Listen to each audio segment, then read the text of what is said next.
Now have a look at this example over here.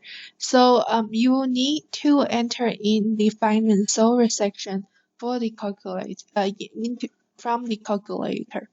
Okay, so you go calculator, menu, finance, and then finance solver.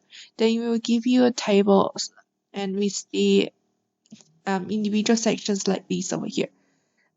As we talked about in the previous video, the N is the number of repayments that you're going to make.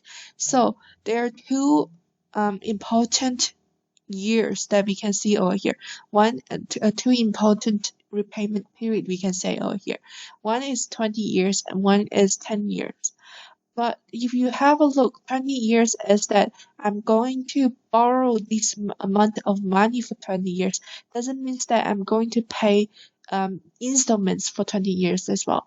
So because we want to find out the amount of money that's owing after 10 years, so that means that we have repaid the loan for 10 years period. But we can't put 10 over here. Why can't we put 10 over here? Because remember, n is the number of repayments we have made. So in these 10 years, because the interest is debited monthly, so the payment is also paying monthly as well. So in these 10 years, each year we will repay the bank 12 times. So in 10 years, we have repaid the bank 120 times. So I'm going to put 120 over here. And the next one is interest in percentage. And the unit of debt is per annum. And then we are given it as per annum as well. So I just put a 6. Because I already have the percentage sign over here, so I don't put a 6%. I only put 6, which is the value of I. Next one is PV, so the present value. Let's assume that I'm borrowing the money now. So the present value is going to be 50,000.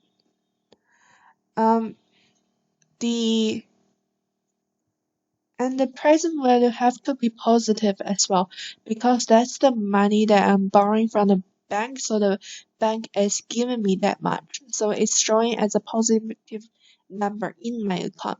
The next one is the payment.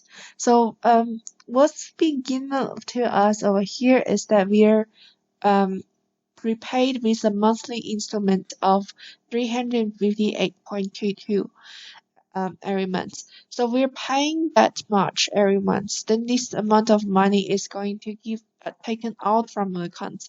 Hence, the value over here is going to be negative. The future value is what we want to know. So we want to know the amount still owing after 10 years. So this is what we want to know. First, we will leave that blank. And then we have the PV and CV. That is the payment period per year. So the payment period and the compounded payment period per year, because we are doing compounded interest for the entire 20 years or for the entire 10 years. So the both of the value over here are going to be 12. Once we finish that, we are going to put our cursor over here on the future values position and then press enter or press solve.